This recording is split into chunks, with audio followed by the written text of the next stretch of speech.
예, 잠깐 보세요. 되겠습니다. 예.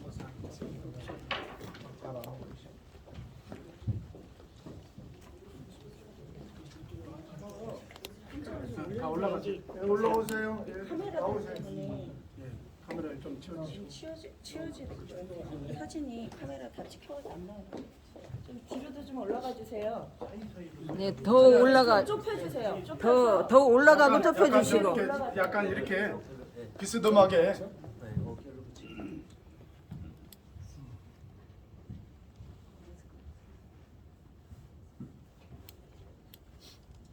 자, 저 메인이 저 큰 카메라입니다.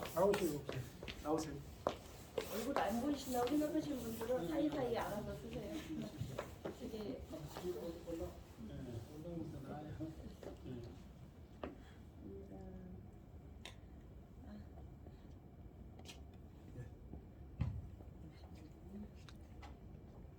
옆에서 좀 찍을게요. 이 카메라가 나와서 저기 핸드폰이 나와가지고 자, 활짝 웃으세요. 파이팅 하겠습니다. 할렐루야. 예. 저 들어가요. 자, 우리 얼른 모세요. 카메라 좀 찍어주세요. 찍어놓으셨나요? 촬영하시니까. 좋겠습니다. 월기총 서울목대원 화이팅! 화이팅!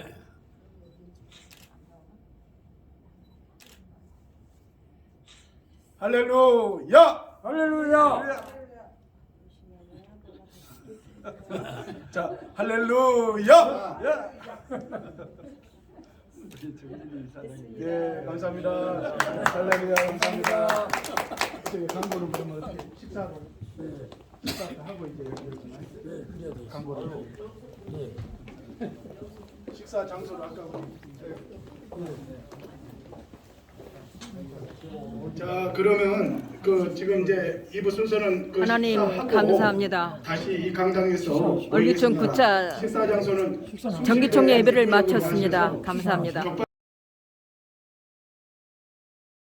수를 허용하겠습니다. 우리 김신환 학장님과 정주출 목사님, 그리고 우리 강용준 목사님, 배희상 목사님 대신 나오십니다. 죄송합니다. 한유한 목사님, 한유한 목사님 나와주시기 바랍니다.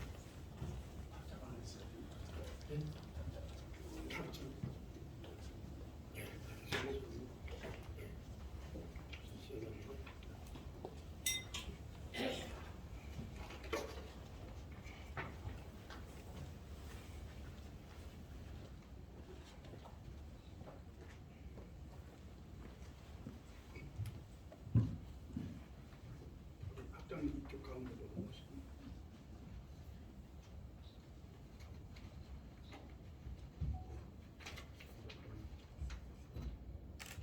업무 협약서 월기선기 인재양성 사역자 자질 양상 목회대학원 설립을 위한 협약서입니다. 월드기독교총연합회 연구원, 약칭 월기총 연구원과 지구촌 예수선교협회 예아 지선협, 세계 미랄 부흥선교협회 교회 본질 예배 회복 운동본부와 서울신학교는 사역자 자질 향상은 물론 민족 정치 통일보가 월드선교 인재 양성을 위하여 서울신학 목회대학원을 개설하기를 다음과 같이 MOU 원부협약을 체결한다.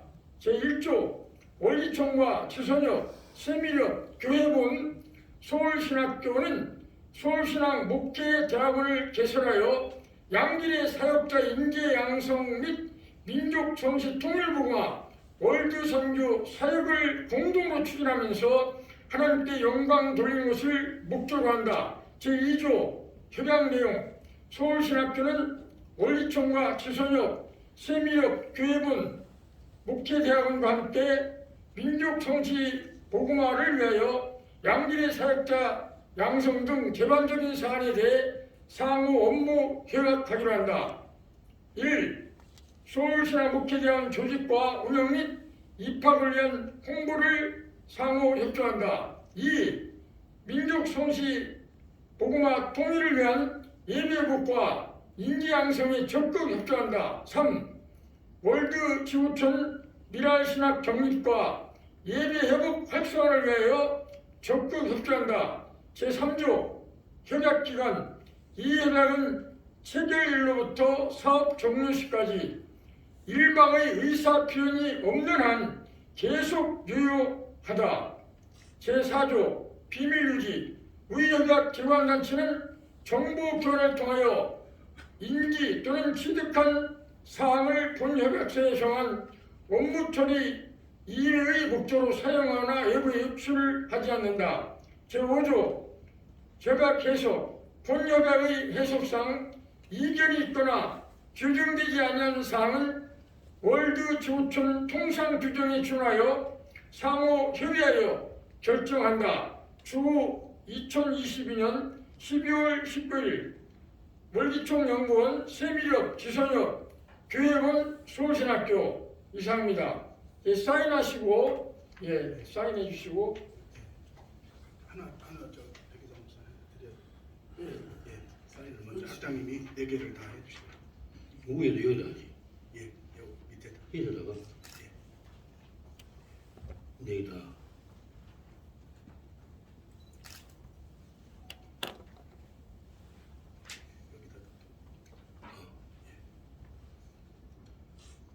이렇게 다 해. 다 해요. 그래야 되니까.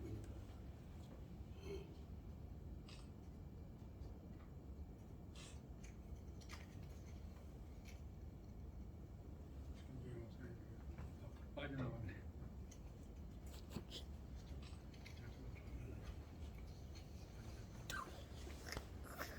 시켰어요.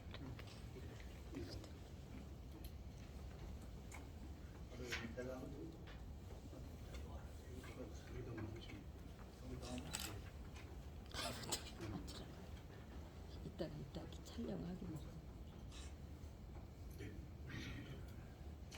그다음에 우리 저 박사님 여기 전원 여기다가 네모 안에 여기다.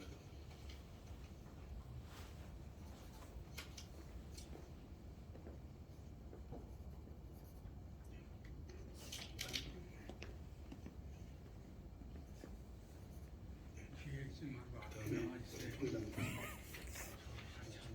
해갖고 사인 끝나면 기념 촬영합니다. 사인 끝나면 기념 촬영.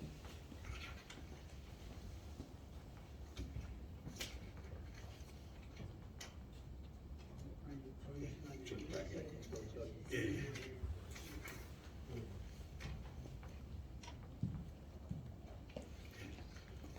그다음에 우리 여기다 위에다가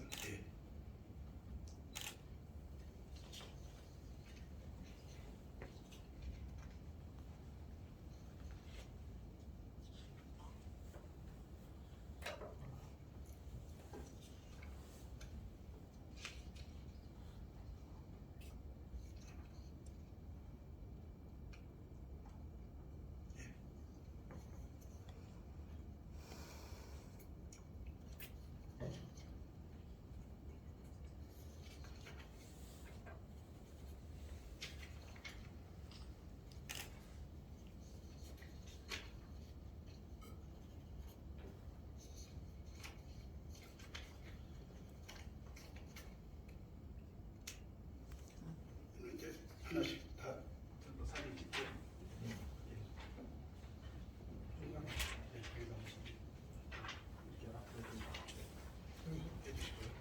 자, 여기 보세요. 기념 촬영입니다. 예, 여기 예. 만테시 쓰세요. 예, 네, 과장님 가운데. 네, 가운데 쓰시고. 이사님 이렇게 쓰시고. 자, 영광의 날입니다. 박수로 영광 돌리겠습니다. 감사합니다. 예, 좋은 인재 양성하겠습니다. 감사합니다. 예, 한국교회를 위해서 그동안 큰일 하시는 우리 서울신학교 학장님 박수로 우리 하나님께 영광 돌리겠습니다. 감사합니다.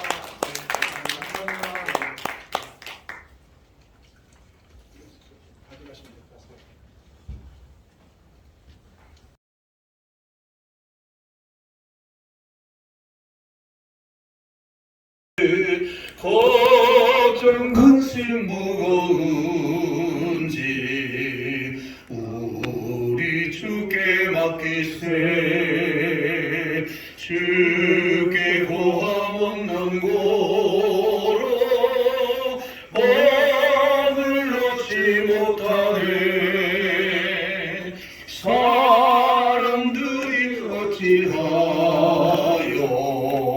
아래 주를 모를까. 시험 걱정 모든 괴로움 없는 사람 누군가. 부질없이 나지 말고 기도드려 하세. 이런 진실하신 친구 찾아볼 수 있을까. 우리 약한 마시오니 어찌 아니하는 근심 걱정 무거운지 많이 진자.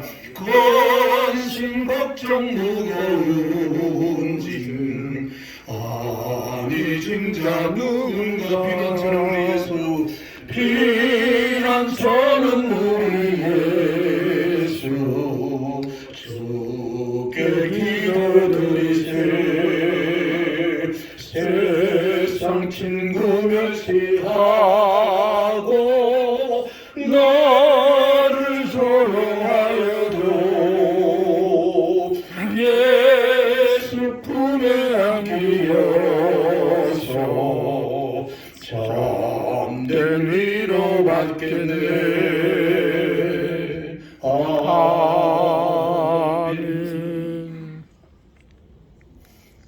교사님 시작할까요? 예. 시작하면 되겠습니까? 예. 예, 3부 격려와 축하하는 시간을 가지도록 하겠습니다. 순서에 앞서서 우리 박은주 원장님 모셨습니까? 예, 특송 먼저 하겠습니다.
네, 감사. 격려사를 듣는 시간입니다. 혹시 김기승 목사님, 황의일 목사님, 이문수 사부 세미나의 사회를 맡은 합동연합총회 총회장 강영준 목사입니다. 역사와 전통이 있는 서울신학교 신학목대원 오늘 MOE를 이렇게 갖게 되고 월기총 9차 총회와 또 MOU 세미나를 이 대강당에서 갖게 된 것을 영광으로 생각합니다. 여기 참석하신 한국교회 지도자 여러분 잘 오셨습니다. 특강의 순서 한국이 낳은 유명한 총회장님들 또 교수님들 또 강사님들을 모셨는데 귀한 시간 될 줄로 믿습니다. 첫 시간에는 우리 한용환 총회장님 개혁 회복 총회 또 예배 본질 본부의 총대표이시고 한국강산의 본질 회복 운동을 앞서서 선두적으로 일하시는 우리 총회장님 한용환 총회장 등단하시기를 바랍니다. 귀한 시간 정말 한국교회 예배 본질을 위해서 발로 뛰시는 총회장님이십니다. 우리 총회장님은 사랑의 나눔 이사님이시고 또 부흥사시고 또 조술가시고 목회도도 충실하게 성실하게 교회를 부흥시키는 총회장님 나오셔서 예배자로 창조하신 하나님이라는 주제로 귀한 강의해 주실 때 큰 은혜 받으시기를 바랍니다. 할렐루야. 박수로 환영합니다. 박수 쳐 주시는 분들이 참 복 있는 분입니다.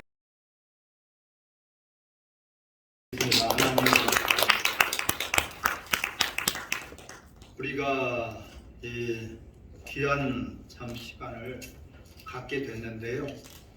지금 2시네요. 네. 20분까지 하면 되겠죠? 네네. 전도서 12장 13절에서 14절의 말씀을 제가 읽어드리겠습니다. 이래 결국을 다 들었으니 하나님을 경외하고 그의 명령들을 지킬지어다. 이것이 모든 사람의 본분이니라. 하나님은 모든 행위와 모든 은밀한 일을 선악간에 심판하시리라. 아멘. 이 하나님의 관심은 어디에 있는가? 우리의 관심은 다들 아는데 사람들의 그 관심은 각자에 따라서 개인에 따라서 역사에 따라서 시간에 따라서 달라질 수 있죠. 그런데 절대적인 우리 목적 또한 본분, 오늘 본분이라고 말씀하고 있는데요. 하나님께서 우리를 향하신 그 본분, 하나님 우리를 창조하신 목적이라고 볼 수가 있겠죠. 하나님의 관심은 어디에 있는가? 우리의 관심과 하나님의 관심이 일치가 될 때에 그것이 바로 저는 복이라고 생각이 됩니다. 분명한 하나님의 계획이 있고 뜻이 있고 또한 하나님 목적대로 우리를 창조하셨는데 우리가 그 목적을 벗어나서 아무리 열심히 살아가고 부지런히 할지라도 그것은 바로 불법이 될 것입니다. 오늘 간단하게 우리 함께 나눌 것은 하나님의 관심은 어디에 있는가? 바로 교회에 있고 의인에게 있다고 봅니다. 할렐루야. 절대적이에요 이것은요. 소돔과 고모라 성이 멸망을 당할 때 하나님은 그 많은 사람들이 지옥 가고 멸망당하는 것에 관심이 없어요. 다만 의인 10명이 없어서 멸망을 당한다고 그랬어요. 하나님의 관심은 의인 10명에게 있는 거예요. 지금도 마찬가지죠. 하나님의 사람들, 교회, 구원받은 우리 성도들에게 관심이 있어요. 세상 나라에 관심이 없어요. 예수님이 이 땅에 오셨을 때도 절대적으로 우리에게 먼저 그의 나라와 의를 구하라. 그리하면 모든 것을 너에게 더해 주시겠다고 했습니다. 하나님의 관심은 하나님의 나라에 있고, 하나님의 관심은 하나님의 뜻에 있고, 하나님의 관심은 하나님의 이름에 절대적으로 관심이 있으신 분이에요. 그래서 하나님은 하나님의 자신을 위해서 일하시는 분이에요. 하나님은 하나님 자신을 위해서, 자신을 드러내기 위해서 모든 만물을 창조하셨고요. 또한 모든 만물을 통해서 하나님을 드러내고 하나님 하시는 일을 나타내고 하나님의 영광을 이제 드러내기 위해서 모든 만물을 창조하셨어요. 로마서 1장 18절 이하 보면은 너희가 하나님을 알만한 것을 하나님 주셨으니 감사하지도 않고 영화롭게도 하지 않는다 그랬어요. 하나님을 알기는 아는데 잘못 알고 있다는 거죠. 하나님을 알기는 아는데 하나님을 영화롭게도 하지 않고 감사치도 아니한다고 했어요. 그래서 하나님은 그들을 다 자기의 육체대로 사용되게끔 하나님이 그들을 타락하는 것을 내버려 두셨다고 말씀하고 있어요. 남자와 남자가, 여자와 여자가 서로가 동성애로 성적인 타락을 이루게 된 것이 하나님을 영화롭게도 하지 않고 하나님을 감사도 안 하고, 오늘 본문에 보면 솔로몬이 오랜 세월 동안 살아왔어요. 어느 목사님이 내가 103년을 살아보니까 이렇게 기록하고 소술한 책이 나왔어요. 내가 103년을 살아보니까. 솔로몬도 마찬가지죠. 그는 왕이요 최고의 지혜를 하나님께로부터 받은 자예요. 그가 그런데 그 왕도 노릇도 40년간 해왔고 또한 자기 일생을 다 살아봤고 부귀영화를 누려봤고 그야말로 여러 가지를 다 해봤지만은 결국에 오늘 본문은 결국에 결론이에요. 인생의 결론이에요. 자기가 살아본 그 결론이 결국 자기가 살아온 것들을 다 돌아보니까 오늘 이 본문 이거 한 절이에요. 그 전에는 이 본문을 자기가 깨닫기 전에는 헛되고 오래 사는 것도 헛되고 부유한 것도 헛되고 자기가 무엇을 가졌어도 헛되고 모든 것들이 다 헛되다고 그랬어요. 근데 그렇게 그런 가운데서 결론적으로 전도서 12장 오늘 13절에 말씀하십니다. 바로 하나님을 경외하고 또한 그의 계명을 지키는 것이 사람들의 본분이다. 그런데 여기서 사람들이라는 것은 모든 사람들의 본분이라는 거예요. 하나님이 인간을 창조하신 목적이 바로 하나님을 경외하는 것입니다. 하나님을 높이고 하나님을 섬기고 하나님을 사랑하고 하나님을 영화롭게 하는 것이 바로 사람들의 본분인데 그 하나님의 관심은 바로 여기에 있는데 그렇게 하지 않으니까 다 하나님이 소돔과 고모라 성에 있는 모든 사람들 멸해버리셨단 말이에요. 지금도 마찬가지죠. 지금도 최고의 저는 애국 최고의 나라를 가장 사랑하는 것은 바로 교회 본질 예배 회복 운동이에요. 할렐루야. 아멘. 왜 하나님의 관심은 교회에 있어요. 교회가 근데 교회되지 못하고 있어요. 교회가 타락을 해서 변질돼 가지고 하나님의 그 주님 핏값으로 세우신 교회가 변질이 돼버리니까 사단의 회복가 돼버리고 귀신의 처소가 돼버리고 이 교회가 교회되지 못하니까 말라기서 1장 6절에 내 이름을 멸시하는 제사장들아 제사장이면 누굽니까? 지원과 같은 목사님이 예배 인도자예요. 내 이름을 멸시하는 제사장들, 내가 너의 아빌진데 나를 공경함도 없고, 내가 너의 주인인데 나를 두려움도 없다. 그래서 말라기 1장 10절에 차라리 성전문을 닫을 자가 있었으면 좋겠다. 그 말씀과 함께 코로나로 인해서 모든 교회들이 예배가 제한을 받고 교회가 문을 닫고 그렇게 그러한 지경이 됐어요. 전쟁에도 교회가 문을 닫는 일이 없었는데, 코로나라는 것은 하나님이 차라리 성전문을 닫을 자가 있었으면 좋겠다.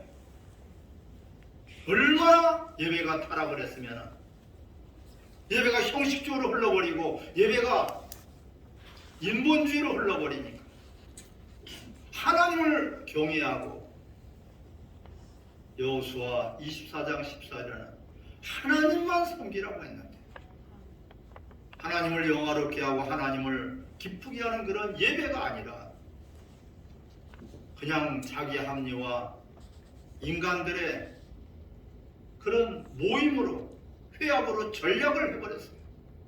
한마디로 하나님은 왕따 시켜버리고 뒷방늙은이처럼 하나님 온데간데 없어요.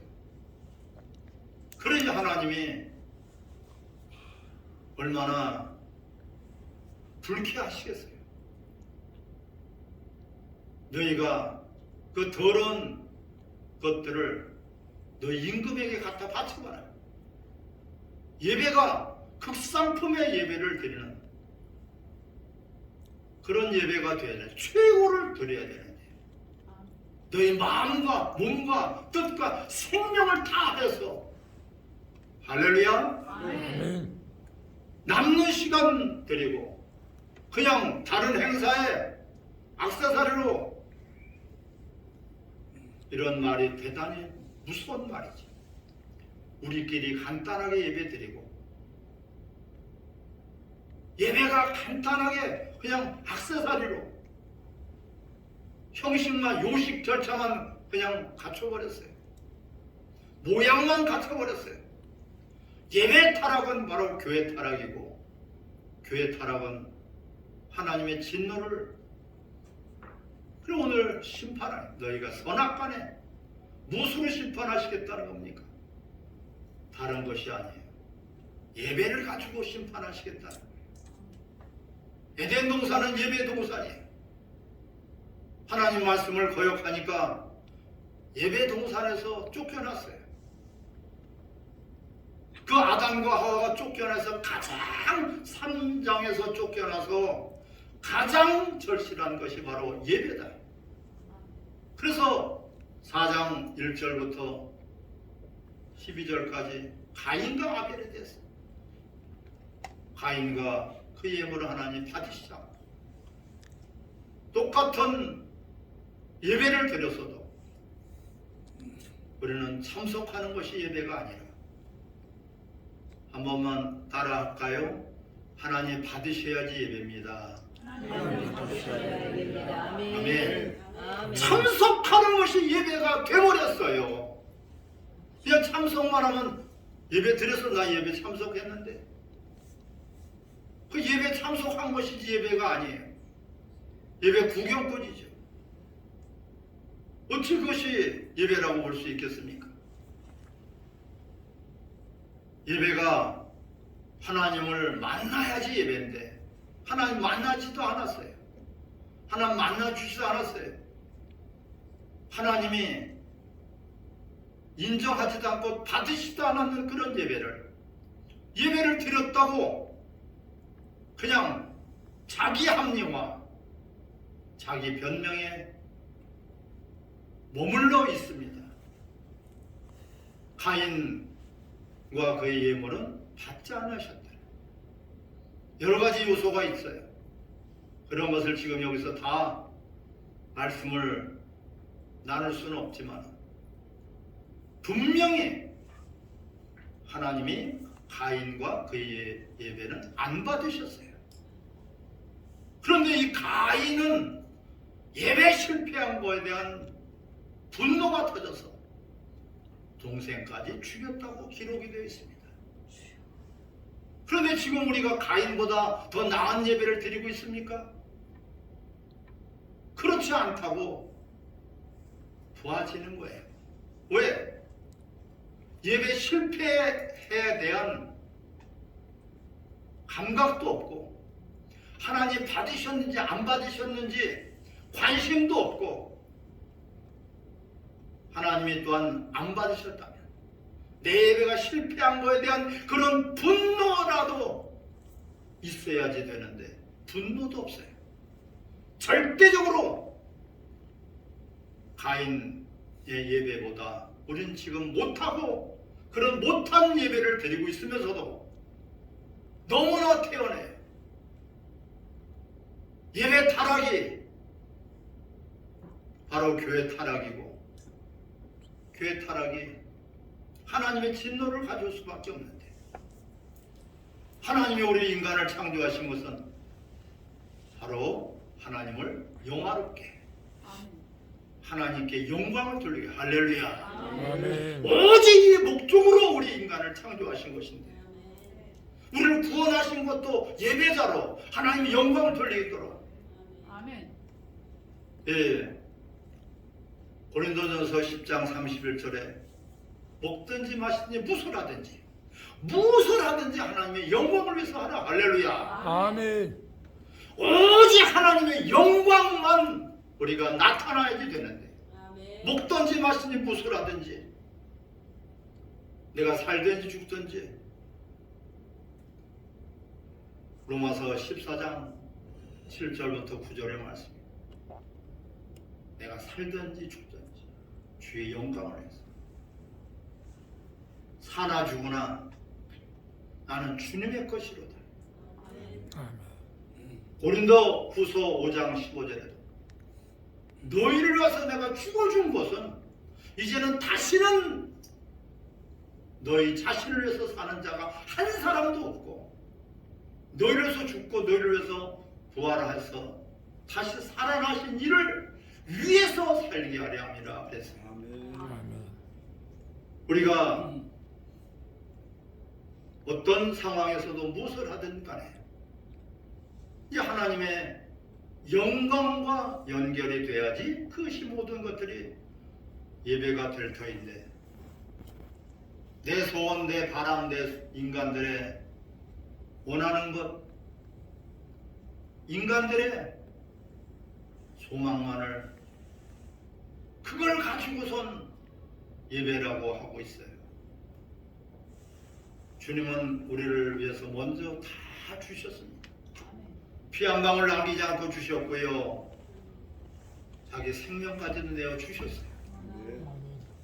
그 사랑을 우리는 받았어요. 이제는 내가 그리스도와 함께 십자가 못 박혀 죽었나니 내가 이제는 죽고 예수도로 사는 것이 바로 예배자인데 예수님은 온데간데 없고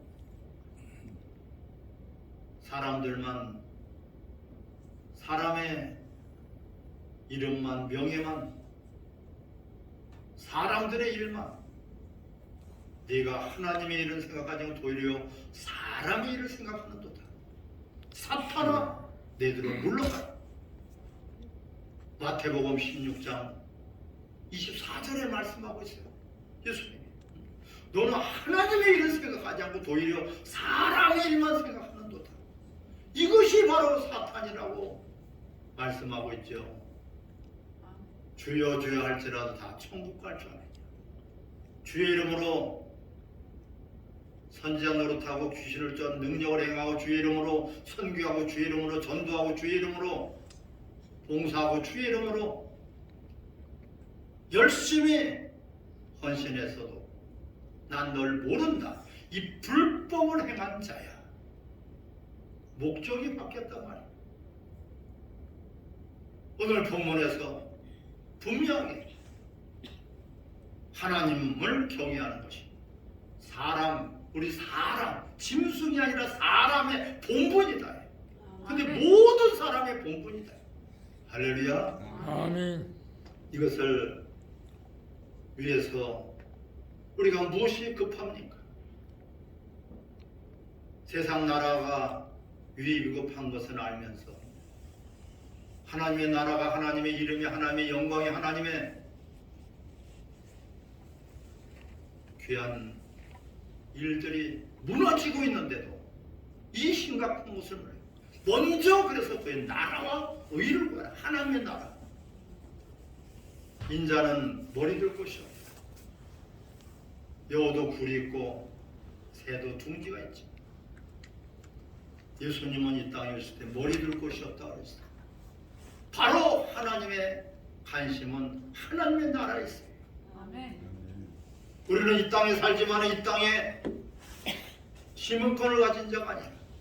분명히 하늘 나라의 시민권을 가지고 있고 하나님 부르시면 우리는 본향으로 돌아가게 될 것입니다. 여기에 관심이 있고 여기에 초점이 있고 여기에 모든 것들이 다 영향을 모아야 되는, 우리 믿는 사람들이 우리 교회가 최소한 예배만큼은 예배돼야 되는데 예배가 흔들려 버렸어요. 예배가 변질이 돼 버렸어요. 짝퉁 예배가 돼 버렸어요. 모조품 예배가 돼 버렸어요. 예배 가지고 장난치지 말라고 성경은 말씀하고 있어요. 너 예배 가지고 장난치지 말라. 예배는 오직 하나님께만 영광. 오늘 본문의 말씀에 따라서 우리가 하나님의 관심은 하나님께 드려지는 예배, 예배는 하나님을 섬기고 하나님의 이름을 영화롭게 하나님의 영광, 예수님이 이 땅에 오셔서 하신 것은요, 아버지의 이름으로 왔어요. 아버지의 뜻대로예요. 예수님이 이 땅에 오셔서 우리에게 본을 보여주신 것은 아버지의 나라입니다. 아버지의 영광입니다. 할렐루야. 아멘. 우리는 이것을 본받아야 돼요. 예수님만이 그래서 예배 길을 열어주셨어요. 죄인들은 하나님을 만날 수 없어요. 그래서 예수님이 구원해 주신 것은, 예수님이 피 흘리시고 구세주가 되신 것은 바로 하나님 앞에 나갈 수 있는 예배자로 우리를 이끌어 주신 것입니다. 아멘. 우리 짧은 시간이지만은 과연 내가 드려지는 예배가 30년, 40년을 예배를 드렸는데 30년, 40년을 예배를 인도했는데 하나님 과연 받으셨을까? 과연 하나님 받으시는 그런 예배를 인도했을까? 우리는 같이 한번 생각을 해봐야 되지 않겠습니까? 반드시 심판대 너희가 행한 대로 오늘 14절에 심판할 것이라고 말씀하고 있습니다. 다른 것은 다 용서를 하셔도 하나님 영광을 가로채는 것은 하나님 절대로 용서하시지 않습니다. 예배가 하나님의 영광이 가득해서 예배 드리기 전과 예배 드리고 나서의 우리 삶이 달라져야지 됩니다. 아멘. 예배는 하나님 만나는 곳인데 하나님 만나는 순간에 우리 인생이 달라질 수밖에 없어요. 예, 38년 된 중풍병자도 예수님 만났을 때 인생이 달라졌고요. 삭개오가 인생이 달라졌고요. 소경 바디메오가 인생이 달라졌어요. 아멘. 그 사울이 만나서 순간적으로 바뀌어버렸어요. 예배는 하나님 만나는 곳이에요. 하나님이 받으실 만한 그런 예배, 하나님 만나주시는 그런 예배, 예배 드리기 전과 예배 드리고 나서는 달라져 있어야 됩니다. 과연 1년이면 수백 번을 예배를 드리는데 예배 드리기 전과 예배 드리고 나서의 우리의 삶이 달라진가? 성도의 삶이 달라집니다. 목적이 달라져야 되고 삶의 가치가 달라져야 되고 그에 관한 모든 삶이 우리는 달라질 수밖에 없습니다. 아멘. 달라지지 않았다는 것은 하나님 못 만난 거예요.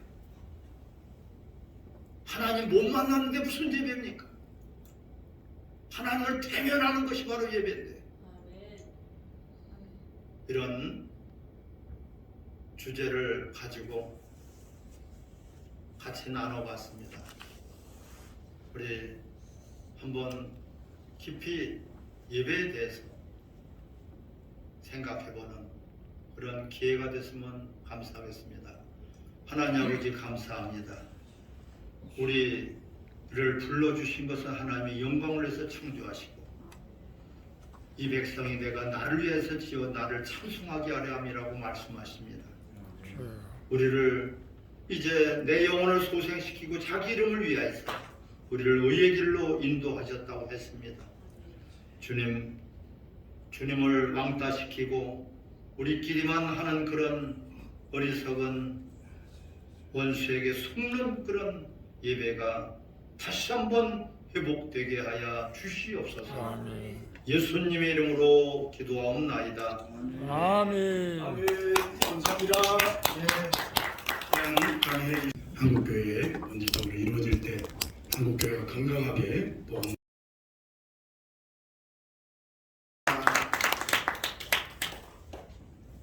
예, 안녕하십니까. 오병이어 주님을 섬기는 오병주 변호사입니다.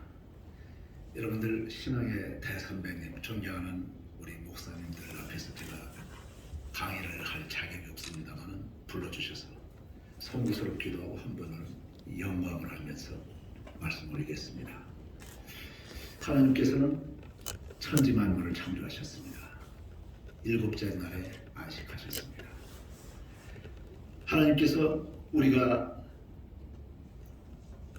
스마트폰을 가지고 우리가 통화를 하듯이 우리에게 하나님과 통신할 수 있는 수단이 바로 기도라고 할 수 있습니다.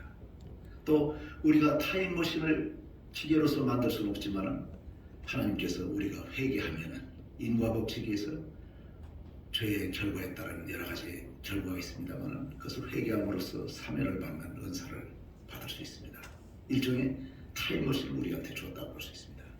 또한 하나님께서 7날 안식하셨듯이 우리가 7계단으로 되어 있는 음율이 있죠. 도레미파솔라시도 도아레사이가 한 계단에서 7계단으로 되어 있는 이 음율을 가지고 찬양하는 것이 또 하나님에 대한 중요한 예배의 수단이 될 수 있습니다. 제가 충남 공주 촌사람인데 가끔 와서 여러분들께 강의 드릴 때 하모니카 부르듯이 오늘도 하모니카 목조도 부르겠습니다. 유튜브에 보시면은 하모니카 연주하는 분들이 유튜브에 올린 것이 한 200개 정도 됩니다. 그런데 그분들의 대부분의 공통적으로 하모니카를 부르는 분들이 멜로디를 주로 불러요.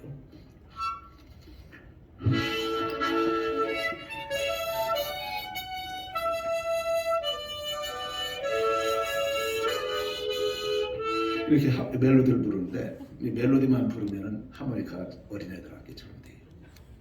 이 하모니카는 저는 하모니카를 선생님한테 배운 것이 아니고 혼자서 그냥 찍찍 부르는 수준밖에 안 됩니다만 혀를 이용해서 리듬과 베이스를 넣어야 어른들 악기로 변합니다.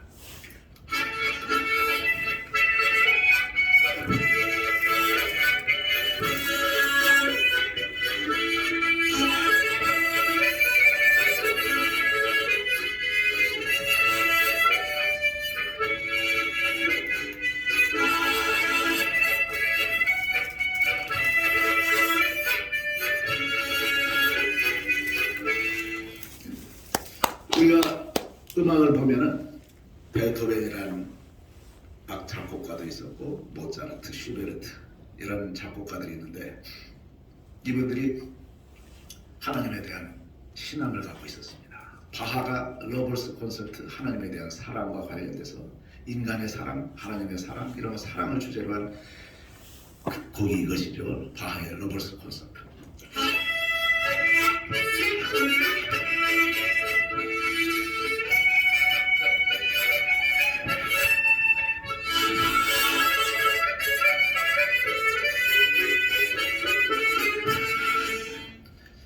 베토벤은 여러 곡을 작곡했는데 나중에 베토벤 여러분 알다시피 많은 질환에 시달렸죠.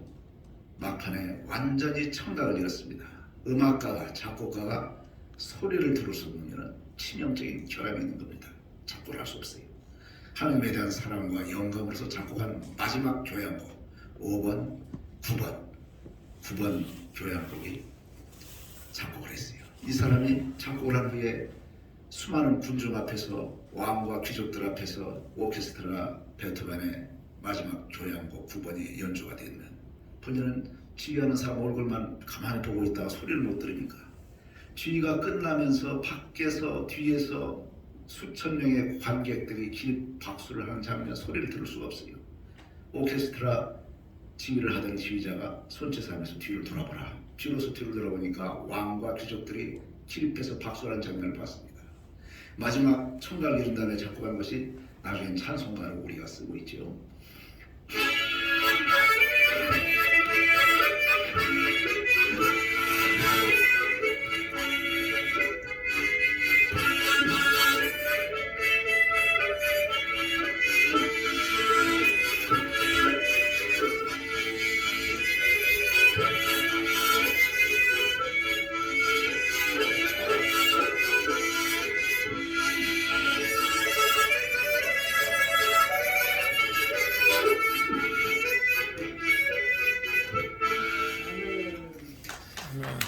우리나라도 애국가가 만들어지기 전에 작곡 작사되기 전에는 영국 민요 올드랭사 이제 연말이 다가왔죠. 올드랭사는 지금은 찬송가로 부르고 있는 천부여의 좁소서 이거에 맞춰서 애국가를 불렀습니다.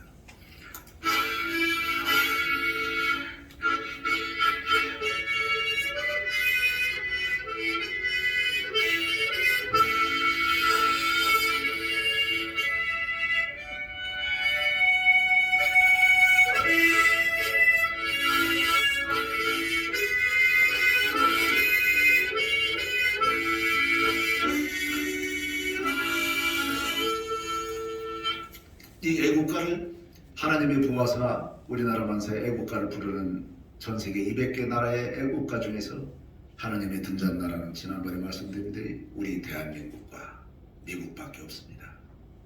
하나님의 보아서 우리나라 종교에 상관없이 우리는 하나님 사상을 갖고 있습니다. 미국 애국가도 1차 1절, 2절, 3절은 영국 독립을 하기 위해서 영국군과 싸우는 얘기를 쭉 쓰다가 마지막 구절에 하나님이시여 우리 미국을 보아소서 하고 있습니다.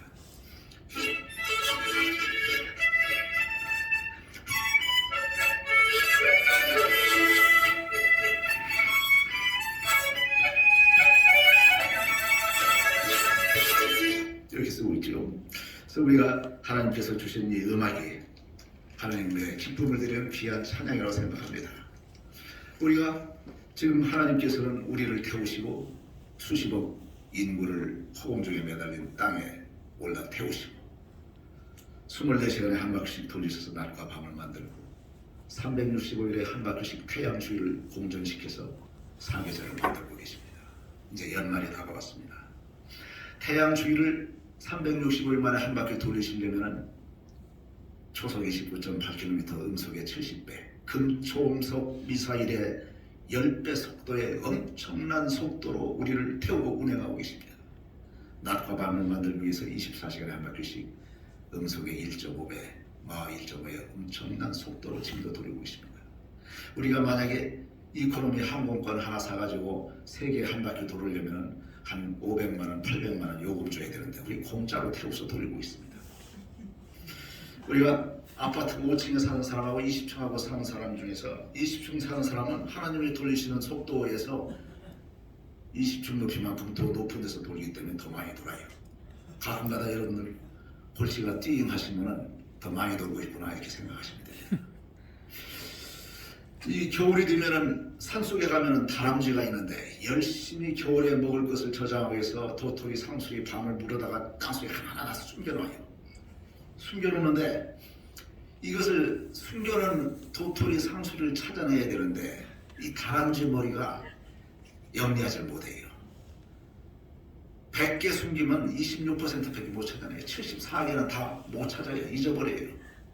다람쥐 입장에서 하나님 나를 왜 이렇게 바보 멍청이로 만들어서 열심히 먹이를 저장해놓고 76개를 다 못 찾아내고 24개밖에 못 찾아내는 이 바보를 만드셨습니까? 얼마나 하면 되겠습니까?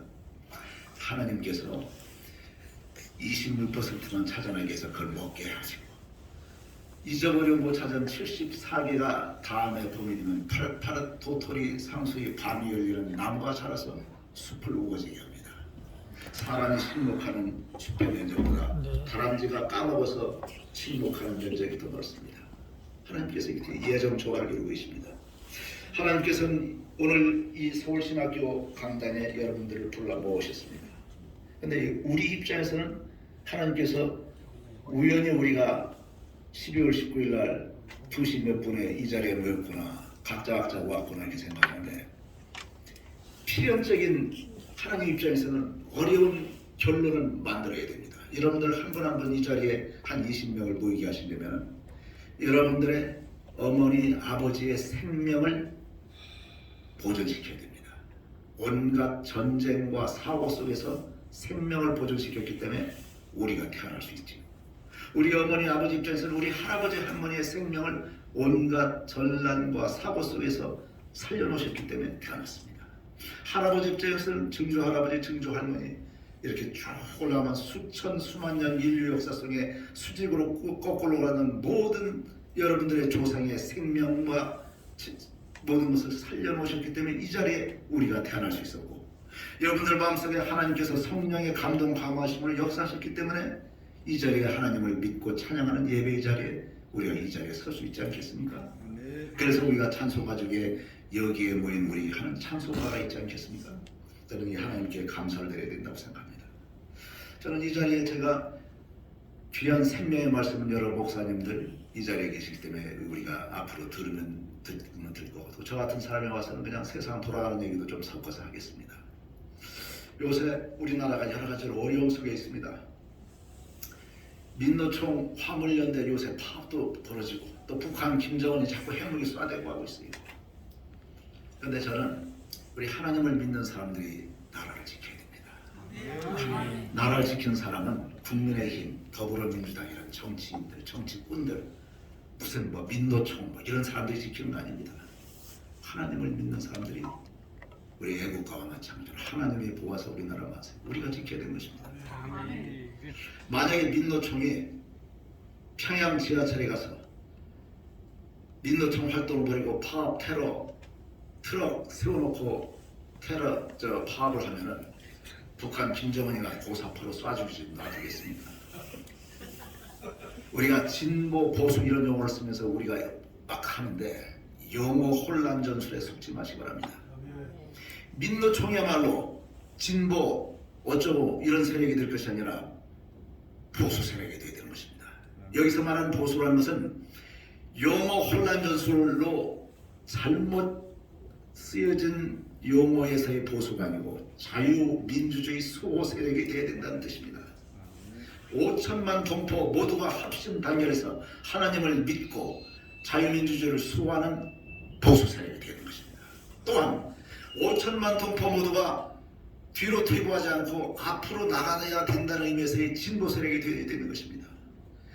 지금 우리의 용어 혼란 전술에는 진보 보수라는 용어는 어린 학생들이 오해를 할 수가 있어요. 어린 학생들은 진보하면 좀 올라가는 것 같고 보수하면 맨날 옛날 거 붙잡는 것 같은 잘못된 용어를 쓰고 있는데 진보, 보수라는 용어는 보수는 자유민주주의 세력, 진보는 친사회주의 세력 용어를 바꿔야 돼요. 명확한 개념 정립을 해줘야 됩니다. 어린 학생들이 속지 않도록 해줘야 됩니다.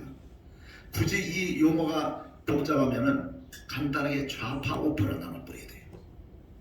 이게 항상 우리가 성경에서 우리가 사탄 이게 나오는데 사탄이 사탄의 모습으로 피를 흘리는 드라큘라의 모습으로 등장하면은 속아 넘어갈 사람 없어요.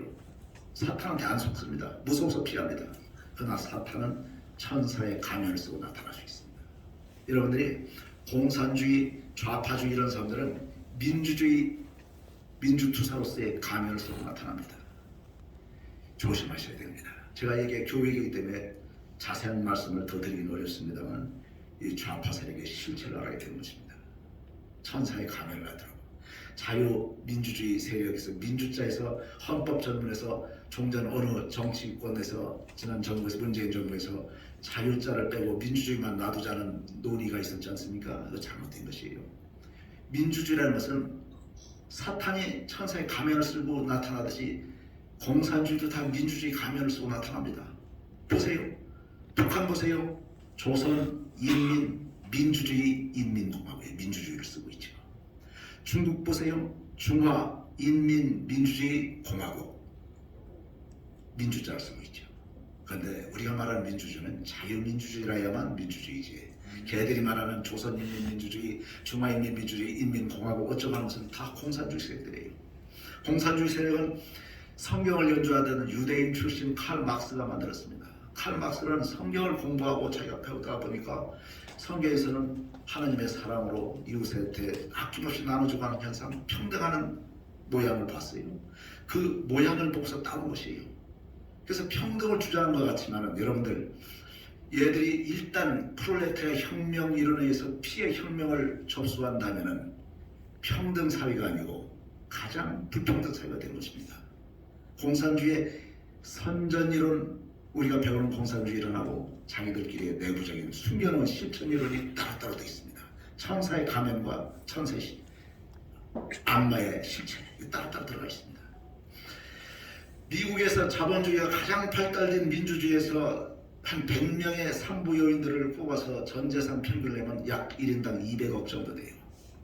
그런데 공산주의가 가장 발달한 소련이나 북한이나 중국의 공산주의 세력의 핵심 세력들 한 100명 정도의 재산 평균으로 되면 중국 같은 경우에는 2조 8천억이 됩니다.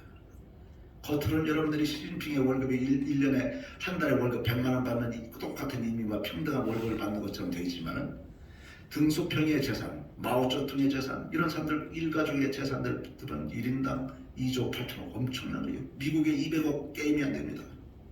북한도 마찬가지죠. 김정은의 재산, 김정일의 재산, 김일성의 재산이 북한 동포 2천만 명의 재산 통틀은 것보다 더 많은 재산을 가득 걔들이 독점하고 있는 것입니다.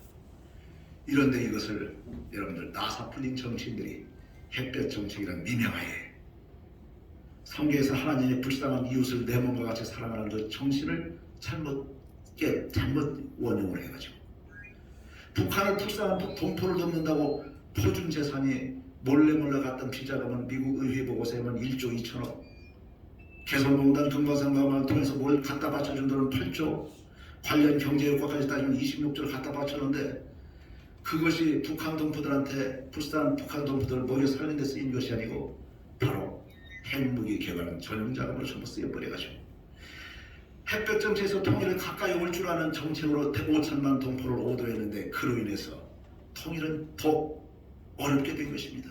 북한이 핵무기를 개발하면 통일을 이루기가 훨씬 어려워진 것입니다.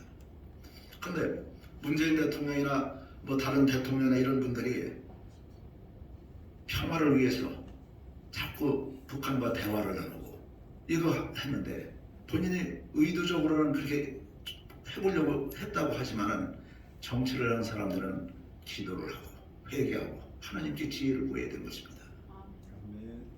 덮어놓고 그렇게 해서 퍼줬더니 그 돈 가지고 핵무기를 개발하고 북한에 대화를 하자, 핵무기를 하지 말자고 3자 회담, 4자 회담, 5자 회담 어쩌고 자꾸 하고 트럼프하고 김정은이 만나고 문재인 대통령하고 김정은이하고 팔문에서 이렇게 뭐 손들고 흔드는 쇼를 했지만은 여러분들 전갈이 독을 갖고 있는데 전갈 보고 너 독 빼라, 독 빼라. 먹을 거 많이 줄 때 독 빼라 하면 대화에서 전갈이 독 빼겠습니까? 전갈은 지 독을 빼면 지 죽습니다. 절대로 대화해서 회담해서 북한의 핵무기를 비핵화할 수 없습니다. 여러분들 속지 마시기 바랍니다. 하나님을 믿는 사람들은 하나님께 지혜를 간구하고 통일 전체에 펴야 되는 것입니다.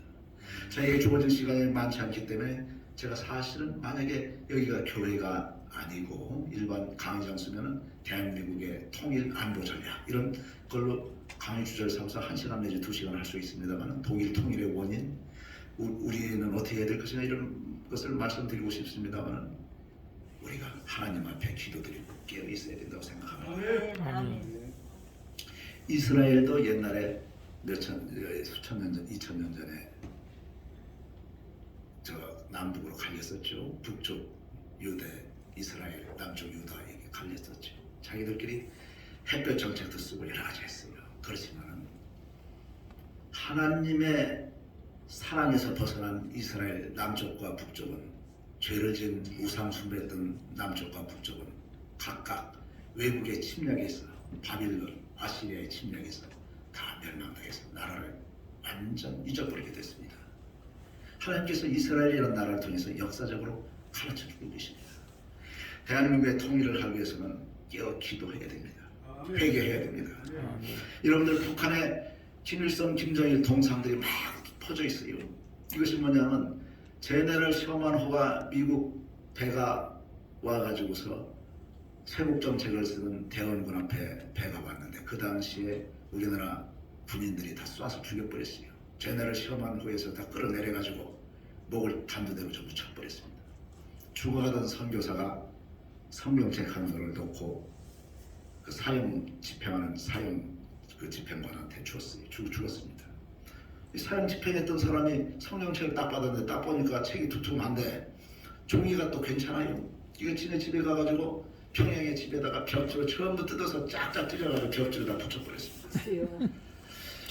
벽지를 붙여놓고 하는데 밤에 소변이 마려워서 밖에 나와서 소변 보고 와서 보면은 그래도 촛불에 이렇게 보니까 성경책 벽지 중에서 몇 개 구절을 또 봤을 거 아니에요. 매일매일 조금씩 하게 돼서 이 사형 집행관이 보다 보니까 하나님을 받아들이고 성령의 감동 감화심을 받았어. 나중에 이 사람이 하나님을 믿게 되고 거기서 세운 교회가 평양의 장대현 교회를 세웠지. 그래서 평양 북한에 엄청난 교회가 되면서 기독교 전파가 됐습니다. 그런데 지금 공산화가 되면서 교회가 세웠던 수천 개의 그 바로 지역, 바로 그 지점에 전부 교회를 걸고 세운 것이 김일성, 김정일 통상입니다. 우상화가 되어 있습니다. 여기서 우리가 깨어서 기도하고 지금 정치를 하는 사람들이 하나님을 믿지 않고 정치를 하면은 백성 모두 하게 되죠. 햇볕을 쓰면서 그 사람들 도와주면은 이게 뭐 된다 하는데 그 사람들을 도와준 게 아니고 바로 북한 정권을 도와준 것입니다. 그동안 핵무기 전용장을 다 만들었지 않습니까? 근데 여러분들이 이 정치꾼들이 이런 말을 하면 제가 만약에 그런 강의를 해주면 제 강의를 듣는 정치인들은 질문을 또 할 수가 있어요. 무슨 소리냐? 독일은 우리가 북한에 퍼준 햇볕 정책보다 수십 배 더 많이 퍼줘가지고 무너져 내려서 지금 독일 통일되지 않느냐? 기자들도 이런 질문을 해요.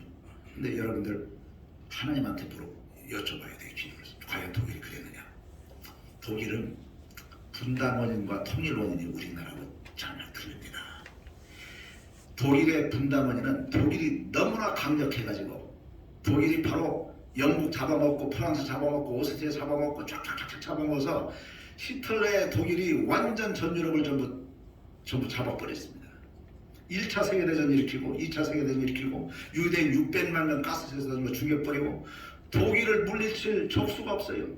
그러니까 미국과 소련은 원래 원수의 나라인데 독일을 묻지려면 미국, 소련 원수끼리 뭉친 방법밖에 없어요. 그래서 둘이 연합해서 미국, 소련 연합군이 독일을 간신히 2차 대전에서 이긴 다음에 이놈들 가만히 놔두면 또다시 3차 세계대전을 일으킨다 해서 강제 분할시킨 것입니다. 근데 대한민국이 너무나 강력해서 중국도 잡아먹고 일본도 잡아먹어서 우리가 강제 분단됐습니까? 분단은 이제 독일과 대한민국은 틀립니다. 자기들이 통일을 위해서 독일은 열심히 쥐들끼리 또 햇볕 정책을 썼죠. 그런데 독일의 정치인들은 우리의 문재인, 김대중 대통령처럼 그런 정책 안 폈어요. 햇볕 정책을 피면서 너희들이 ZDF 채널을 열어서 동독 주민들한테 서독의 채널을 개방해서 보게 하면은 얼마 준다. 동베를린에서 서베를린에 와서 시멘트 3만 포대를 가질 수 있는 쿠폰을 주겠다. 핵무기 전용 작업으로 달러를 직접 준 적이 없어요. 그래서 동독은 그 돈 가지고서 지들이 핵무기 개발하고 할 수가 없어요. 도와주는 방식이 틀리고 더군다나 이렇게 도와줬어도 통일이 과연 올 것이냐? 절대로 독일과 동독 통일은 지금까지 안 왔습니다. 왜 왔느냐? 그 공은 누구냐? 그것은 바로 미국의 도움 때문입니다. 그런데 이것이 제가 이런 강의를 통해서 얘기하면 내가 거짓말한 줄 알았는데 독일의 헬무트 콜 수상이 고백을 했습니다. 독일 통일의 최대 은인은 미국입니다. 그 중에서도 미국의 로널드 레이건 대통령이라는 것을 고백을 했습니다. 영화배우 딴따라 출신인 로널드 레이건이 왜 미국 국민이 아직까지도 존경하느냐? 에이브람 링컨 이상으로, 루즈벨트 이상으로, 토마스 제퍼슨 이상으로 존경하는 대통령이 된 원인은 부강한 미국을 만들었습니다. 경제적으로 부유한 나라를 만들고 군사적으로 강력한 미국을 만들었습니다. 그래서 흑해연 안에 엄청난 군비 증강을 했어요, 미국이. 그러니까 소련이 공산주의, 민주주의 냉전 시대에 소련도 지들도 같이 군비 증강을 하면서 경쟁을 벌이다가 여러분들 저희들이 어린 시절에 소련은 엄청나게 넓은 나라입니다. 전 세계 최고의 땅 넓이를 가지고 있는 최대 강국으로 군림을 했는데 무너져 내릴 것 같았던 소련이 드디어 리투아니아, 라트비아, 에스토니아, 우크라이나, 카자흐스탄, 우즈베키스탄 쫙쫙쫙쫙 분리독립하기 시작했어요. 그래서 강력한 소련이란 동독을 잡고 있는 끈이 떨어져 나가면서 무너져 내린 것이 바로 독일 통일인 것입니다. 이 논리를 그대로 접근하면은 대한민국의 지금 북한을 잡고 있는 강력한 끈이 어디입니까? 바로 중국입니다. 중국과 러시아, 그중에서 중국입니다. 중국이 만약에 양쯔강을 경계해서 남북으로 갈리고 티베트가 독립하고 고조선 일대 옛날 고토의 고구려의 옛 고토들이 조선족 자치주들이 전부 독립을 하고 분리 독립해서 북한을 잡고 있는 끈이 떨어져 나가면 무너져 내릴 수가 있겠지요.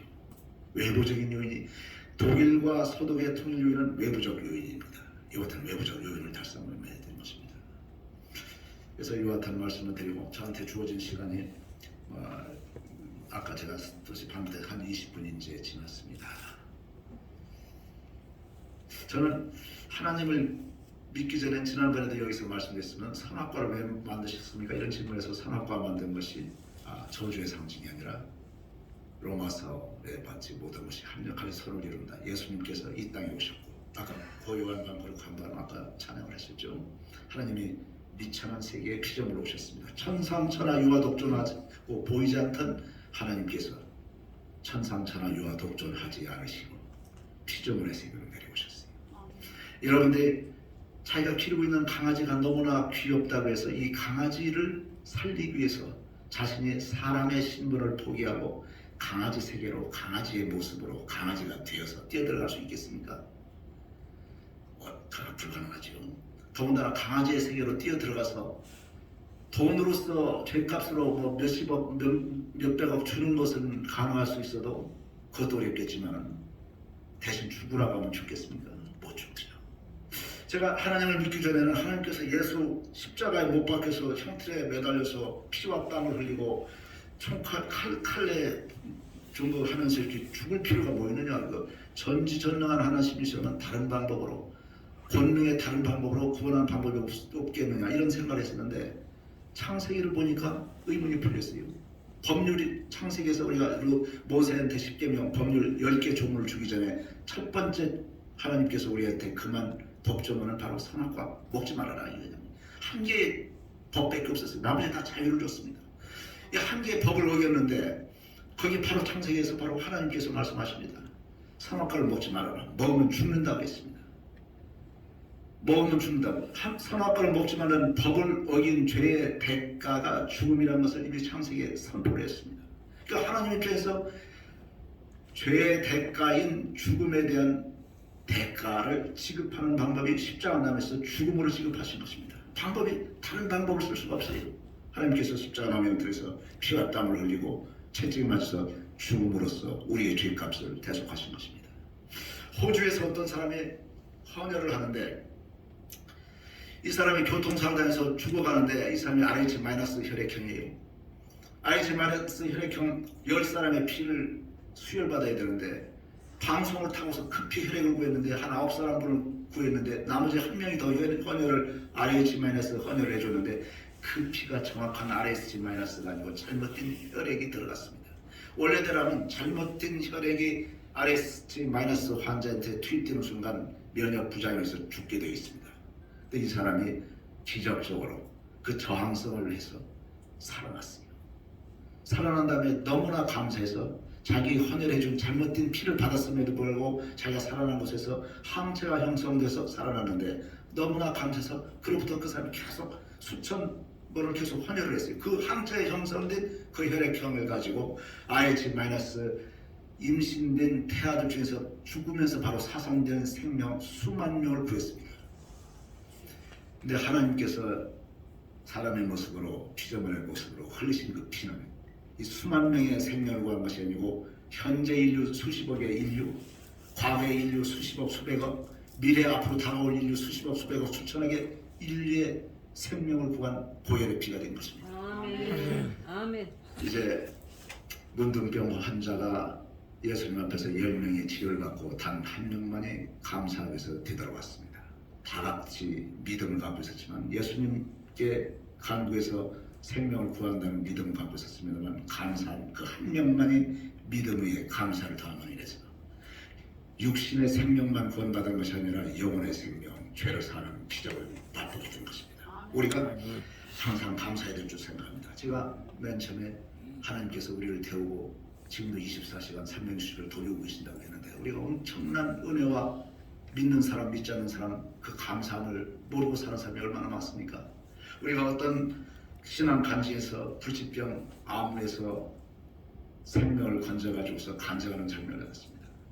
암에 걸려서 죽을 생명이 다시 살았기 때문에 얼마나 감사했습니까? 그 감사의 간증을 우리는 처음부터 암이 안 걸려서 이 자리에 와 있는데 그 사람보다 더 많은 감사를 해야 되는데 그걸 잊고 있는 것은 아니겠습니까? 저는 감사와 찬송으로 하나님께 영광을 드리는 셈에서 부족한 말씀을 대신하고 싶습니다. 감사합니다.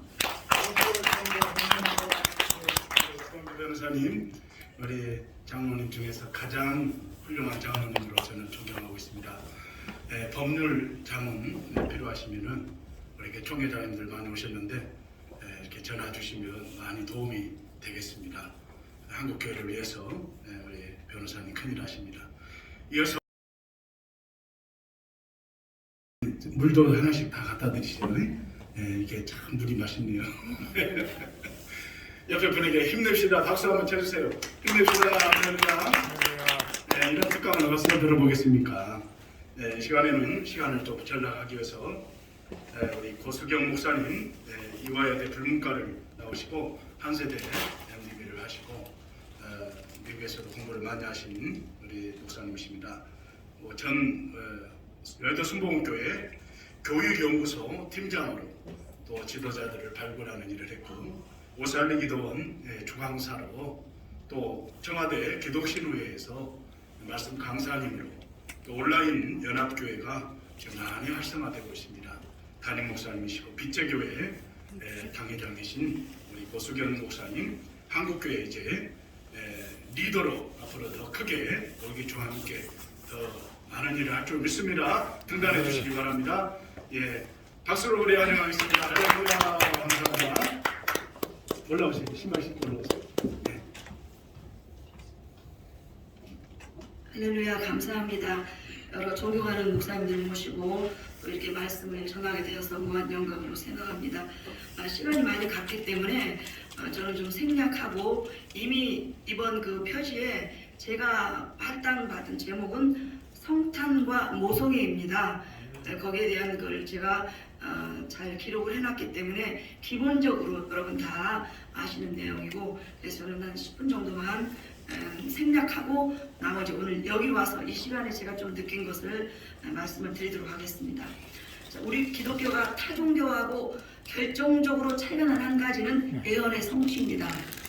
예수 그리스도께서 정말 하나님과 동등 본체이신데 인간의 몸을 입고 이 땅에 오신 것은 어느 날 갑자기 우연하게 이루어진 것이 아닙니다. 수천 년 동안 여러 선지자들을 통해서 예언하신 대로 약속하신 그대로 이 땅에 인간의 몸을 입고 오신 것입니다. 자, 처녀가 잉태하여 아들을 낳으리라. 또 베들레헴에서 나리라. 이거 이미 700년 전에 이사야를 통해서 미가 선지자를 통해서 다 예언하신 것이 성취되신 것입니다. 그리고 성령으로 인재되셨기 때문에 예수의 탄생을 성탄이라고 말합니다. 그런데 여러분, 우리 지금 다 온 인류가 공통적으로 쓰고 있는 게 있습니다. 뭐 쓰고 있어요? 우리 다 지금 마스크 쓰고 있죠? 네? 그 마스크 왜 쓰고 있습니까? 네, 아시면 오늘 제가 상금 드릴게요. 네. 마스크 왜 썼어요? 좀 제가 알거든요. 제가 마스크 쓰고 엄청나게 지금 해결하고 있기 때문에. 자, 예수님 탄생 전에 수태고지가 2번 있었습니다. 그죠? 세례 요한의 수태고지가 있었고 예수에 대한 수태고지가 있었습니다. 그런데 이 수태고지를 받았던 사람들의 태도는 너무 달랐어요. 자, 처음에 세례 요한의 수태고지를 받았던 그 아버지 직분이 뭡니까?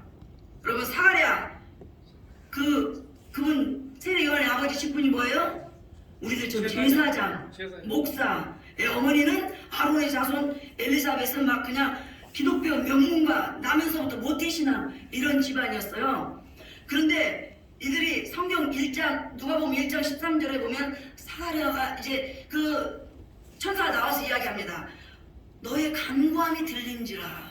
너의 간구함이 들린지라. 그러니까 간구를 했다는 것입니다. 기도를 했어요. 무엇을 기도했는가 말합니다. 지금 그 다음에 내 아내 엘리사벳이 너에게 아들을 낳아주리니 이름을 요한이라 하라. 그러니까 아들이 없어서 그걸 간구했어요. 근데 막상 아들을 낳아준다고 하니까 사가랴가 어떻게 했습니까? 믿습니다. 아유, 내 기도가 응답되었습니다. 이렇게 했어요? 어떻게 해서 사가랴가 믿지 못했어요. 믿지 못해가지고 벙어리가 됐어요. 목사가 네 부인한테 아들을 낳아줄 거야 하는데 못 믿어가지고 벙어리가 됐거든요. 그런데 마리아 평신도입니다. 평신도는 너에게 아들을 낳아줄 거라 했을 때 물론 처음엔 놀랍니다. 근데 믿거든요. 그런데 이 둘의 그 차이가 있습니다. 그러니까 사가랴는 믿지 못해서 벙어리가 됐어요. 그래서 지금 우리가 쓰고 있는 게 전 인류가 쓰고 있는 거 이건 뭐냐? 나는 불신앙자입니다. 나는 목사인데 성경 말씀을 믿지 않습니다. 그거 고백하는 겁니다. 제가 그랬거든요. 16년 전에 하나님 말씀하신 게 저한테 있었어요. 아침에 해가 뜨면 막 믿습니다, 맞습니다. 저녁 때 되면 이건 아니야. 이건 있을 수 없는 일이야. 내가 막 이제 미국으로 도망가려고 집도 사놓고 그랬는데요. 제가 이 코로나가 오면서 정말 이 마스크 너무 불편하지 않습니까? 그래서 엄청나게 제가 회개하고 하나님께 이 불신앙을 제가 이제 돌이켰습니다. 주님도 말씀하셨어요. 인자가 올 때, 마지막 날에 올 때, 재림할 때 내가 믿음을 보겠느냐. 믿음을 굉장히 강조하셨잖아요. 네, 그리고 하나님 기뻐하시는 사람이 어떤 사람입니까? 믿음 있는 사람. 네, 믿음 있는 사람.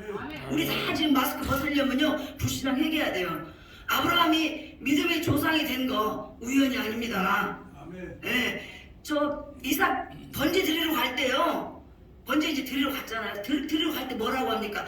아브라함이 그 믿음의 조상이 됐던 결정적인 그 단어가 거기 나와요. 그 이삭 드리러 갈 때 하인에게 하는 말이 내가 이삭을 번제로 드리고 돌아오리라 하지 않고 내가 예배 드리고 우리가 돌아오리라. 창세기 2장 22장 23절에 보면 우리가 돌아오리라. 예배를 드리고 우리가 돌아오리라. 그러니까 하나님이 다시 돌려주실 것을 알고 기대했다는 것입니다. 믿음은 바라는 것들의 실상인데 그 바란다는 것은 기대하는 것입니다. 그러니까 하나님이 돌려줄 것을 기대하는 것입니다. 아브라함은. 네, 그래서 믿음이 조상이 된 것이고요. 우리는 다 지금 사가랴처럼 목사고 제사장이고 하나님 말씀 맡은 사람들인데 불신앙 때문에 지금 마스크 쓰는 이런 신세가 되었습니다. 벙어리가 되었습니다. 우리가 교회가 회개하고 목사들이 그 불신앙을 회개하고 돌아온다면 전 세계 코로나 반드시 속히 종식될 줄로 믿습니다. 네, 그래서 제가 오늘 그 불신앙을 회개하고 그런데 이제 마리아의 고백이 굉장히 중요합니다. 오늘 이 본문 말씀을 좀 보도록 하겠습니다. 누가복음에 보면 누가복음 1장 46절 55절에 마리아의 고백이 나오는데 오늘 이 성탄과 모성애에 그 관한 굉장한 중요한 말이 나옵니다. 내 영혼이 주를 찬양하며 내 마음이 하나님 내 구주를 기뻐하였으면 그의 여종의 비천함을 돌보셨습니다. 이 말은 지금 아이를 너가 잉태될 것이야. 결혼 전에 네가 아이를 낳게 될 것이야. 이 말을 듣고 이런 고백을 하는 것입니다. 그러니까 미혼모가 된다는데 이런 이야기를 지금 하는 거예요. 얼마나 믿음이 지금 마리아의 믿음이 출중한가 그 이야기를 하는 것입니다. 그리고 보라 이제 후로는 만세에 나를 복이 있다. 내가 미혼모가 아니야. 나 미혼모 아니고 후에는 나를 복이 있다. 선물하고 사람들이 나를 일컬을 것이라고 지금 예언하고 있는 거예요. 자기 신분에 대해서. 그러니까 제가 체험을 해보니까 성령 세례는 성령 충만을 받을 때는 하나님을 알게 되고 구원의 확신을 받게 됩니다. 왜냐하면 성령으로 말미암지 않고는 예수를 주라 신할 수 없다고 그랬습니다. 그래서 이제 성령 세례는 하나님을 알게 되는 것이고 기름 부음 체험을 하는 것은 나의 신분에 대해서 알게 됩니다. 그래서 이미 이 마리아는 성령 그 천사가 전해줄 때 아이의 그 잉태를 전할 때 이미 성령 충만을 받았고 동시에 기름 부음을 함께 받은 것입니다. 그래서 마이크 좀 내리시라고. 그래서 기름 부음을 받고 자기의 신분을 아는 겁니다. 예수님도 마찬가지입니다. 예수님도 요단강에서 물세례 받고 올라오셨잖아요. 그때 하늘의 소리가 들렸어요. 뭐라고 했습니까? 이는데 사랑하는 아들이요 독생자요 내 기뻐하는 자라. 예수님의 그 신분에 대해서 알려주신 겁니다. 그때 기름 부음이 온 것입니다. 그래서 우리는 다 이제 성령 세례 받아서 예수 그리스도 구주로 영접하고 하나님의 자녀가 됐고 또 목사가 됐고 직분자가 되었는데 앞으로 내가 할 일이 무엇인지 내가 어떻게 하나님 앞에 쓰임받을지 그거에 대해서 이제 2차적인 것을 알아야 된다는 것입니다. 그래서 이 성령 세례와 기름 부음은 조금 차이가 있습니다. 성경적으로. 그래서 여러분 다 성령 세례뿐만 아니라 기름 부음의 체험을 받으셔서 이렇게 평신도인데도 막 예언해요. 막 자기 신분에 대해서. 그리고 아까 말씀을 하셨는데 이제 그 우리가 진보나 보수에 대해서 많이 말씀을 하지 않습니까? 그런데 사실은 우리 인류 역사를 보면 진보만 갈 수도 없고 보수만 갈 수도 없습니다. 아까 여자 아이 태어나는 거 우리 정동출 우리 회장 목사님하고 말씀을 했는데 여자만 태어날 수도 없고 남자만 막 태어날 수도 없어요. 사람이 인위적으로 그냥 성별을 이렇게 구분해가지고 여자를 죽여버리고 이렇게 남자만 낳는 이러지 않는 한은 하나님의 창조의 섭리의 법칙은 절대로 좌로나 우로나 치우치지 않습니다. 좌로나 우로나 치우치는 것을 악이라고 그랬습니다. 근데 성령의 역사를 성령을 보면 형태가 없어요. 물을 보면 물을 딱 가둬놓으면 물이 썩어버립니다. 성령의 형태가 우리가 그 마가의 다락방에 불이 임했잖아요. 불 같은 성령이 임했는데 그 불을 우리가 이렇게 가둬놓고 죽어버려. 물은 썩고 그 불은 다 꺼져버립니다. 그러니까 어느 한 가지를 우리가 절대 어느 이데올리기에 보수가 됐던 진보가 됐던 저는 그거 반대입니다. 우리들은 좌로나 우로나 치우치면 안 됩니다. 여러분 다시 한번 말씀 정확히 제가 그거 알려드릴게요. 잠언서 한번 찾아보겠습니다. 이 말씀으로 끝을 맺겠습니다. 제가 자 잠언서 4장 27절 잠언서 4장 27절 우리 이 시대 하나님 주신 말씀입니다. 자 예수 그리스도가 이 땅에 오신 거 정말 그 천국 나라 천국 복음 그 복음을 이 땅에 이제 전파하러 오셨는데요. 그걸 맡은 우리들이 절대나 말씀도 구약만 봐서도 안 되고 신약만 봐서도 안 됩니다. 다 골고루 봐야 됩니다. 창세부터 요한계시록까지 뭐 1.1에 버릴 게 하나도 없습니다. 그래서 잠언서 4장 27절에 뭐라고 하나님 말씀하셨느냐? 좌로나 우로나 치우치지 말고 내 발을 악에서 떠나게 하라. 좌로나 우로나 치우치는 거 그거 악입니다. 그거 버려야 합니다. 지금 내가 생각하는 거 옳다고 생각하는 거 오직 진리는요 이 세상에 변치 않는 진리는 오직 예수 그리스도 나는 곧 길이요 진리요 생명이라 예수님 그리고 하나님 말씀이 곧 진리라 요한복음 16장 17절 그리고 성령이 진리의 성령이 오시면 이 세 가지 뿐입니다. 정치나 또 세상의 모든 것들은요 옛날에 지구가 우리가 돈다고 그럴 때 그거 다 안 믿었잖아요. 사각인 줄 알았잖아요. 근데 그거 나중엔 변했잖아요. 그러니까 이 모든 것들에는 세상 것 이치는 일리는 있지만 진리는 아닙니다. 진리는 오직 예수님, 성령님, 그 다음에 말씀뿐입니다. 그래서 우리가 어떤 것도 이것이 반드시 옳다, 내가 이거 믿는 이것이 나는 좌파우파고 이것이 내 생명을 걸고 반드시 지켜야 한다는 거 없습니다. 언젠가 바뀔 수가 있고 그것은 치우치는 것은 악이라는 것을 오늘 하나님께서 제가 저 뒤에 앉아있는데 말씀을 주셨습니다. 그래서 오늘 함께 은혜 나누고 다시 한번 이 땅에 우리의 죄를 정말 대속하시려고 인간의 몸으로 오신 예수 그리스도 그분을 정말 널리 전파하고 정말 땅끝까지 이뤄서 내 증인되는 사명 감당하는 저와 여러분 되시기를 주의 이름 축원합니다. 그리고 다시 한번 마지막으로 1분 우리가 천국 갔을 때 사후에 평가받는 기준은 두 가지입니다. 첫째 얼마나 증인으로 살았느냐. 예수님도 충성된 증인으로 요한계시록에 기록하고 있습니다. 그래서 그 증인의 삶을 얼마나 살았느냐. 두 번째 극히 작은 자에게 어떻게 대했느냐. 그것이 바로 양과 염소를 가르는 기준이라고 했고 이제 우리 이 한국 교회가 증인된 사명 회복해야 되고 정말 극히 사회의 작은 자들을 돌아보는 그 본질적인 사명을 회복할 때 예수의 탄생은 더욱더 빛이 날 것입니다. 이상입니다. 감사합니다. 네.